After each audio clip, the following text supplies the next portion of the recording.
क्या वो date extend हो सकती है? जैसे कि आज ही लास्ट डेट है।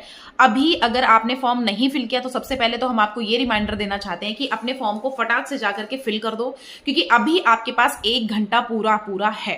आराम से अपने फॉर्म को फिल कर दोगे तो मतलब इजीली चीजें हो जाएंगी। दूसरी बात, अगर इन केस अपने फॉर्म को नहीं फिल कर पा रहे हो, ये वीडियो आप 22 तारीख के बाद देख रहे हो, तो उसके बारे में हम बताना चाह रहे हैं कि डेट एक्सटेंशन मेरे हिसाबों से 50% हो भी सकती है और 50% नहीं भी हो सकती है। रही बात प्रॉपर तरह से बताने की मैम की 50% हो, ये तो सबको पता है। तो देखो, जहां तक मुझे लगता है कि डेट एक्सटेंड होगी, लेकिन अगर उधर से पता चले, क्योंकि देखो इस टाइम पे एनटीए सीयूईटी किसी का भी कुछ दिमाग नहीं जाना जा सकता है कि क्या किनके दिमाग में चल रहा है। मेरे हिसाबों से तो हो सकता है कि सीयूईटी यूजी के एप्लीकेशन फॉर्म की जो डेट है वो आगे बढ़ सकती है।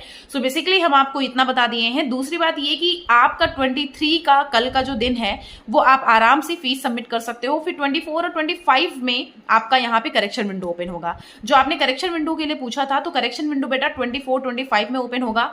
जो बच्चों ने ये गड़बड़ कर दिया है कि सब्जेक्ट उन्होंने चूज किया है, हम आपको सबसे बेस्ट कॉम्बिनेशन बता दे रहे हैं। सबसे पहले आप एक लैंग्वेज चूज करना जो कि इंग्लिश होगा, फिर 3 डोमेन चूज कर लेना। 3 डोमेन चूज करना मतलब कि जो आपने प्रीवियसली पढ़ा हुआ है, वो प्रीवियसली अपना पढ़ा हुआ जो चीज है वो अपना उससे सिमिलर कुछ भी 3 सब्जेक्ट्स चूज कर लीजिएगा। फिर आपका एक लास्ट आता है जनरल टेस्ट, तो ये हो जाएंगे टोटल आपके 5। आप 5 सब्जेक्ट चूज कर सकते हो, कोई भी इशू नहीं है।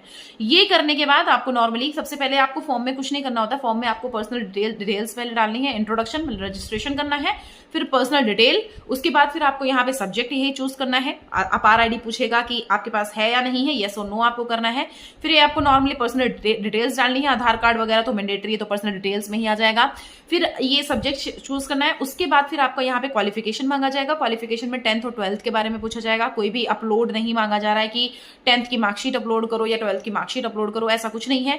12th में आप वहां पे लिखा होगा पास्ड और नीचे लिखा होगा अपीयरिंग, तो आप अपीयरिंग में डाल सकते हो। अपीयरिंग में डाल दोगे तो वहां पे आपसे और कोई भी चीजें नहीं पूछी जाएंगी। मेनली उसके अंदर किस स्कूल से पढ़े हो, किस स्कूल का सेंटर कहाँ गया है, इसके बारे में बस पूछा गया है।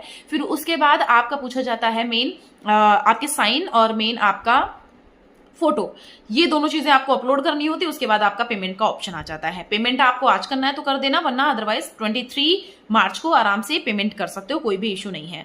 तो ये सारी डिटेल्स मैंने यहाँ पे बता दी। प्लस वन मोर थिंग कि बच्चों, मैं आपकी हेल्प आपकी थ्रू आउट एडमिशन में करूंगी।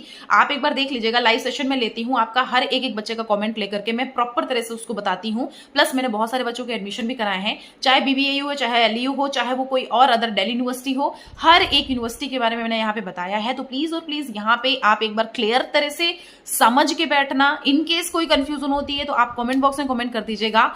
कुछ जल्दबाजी मत कर देना किसी भी चीज में, क्योंकि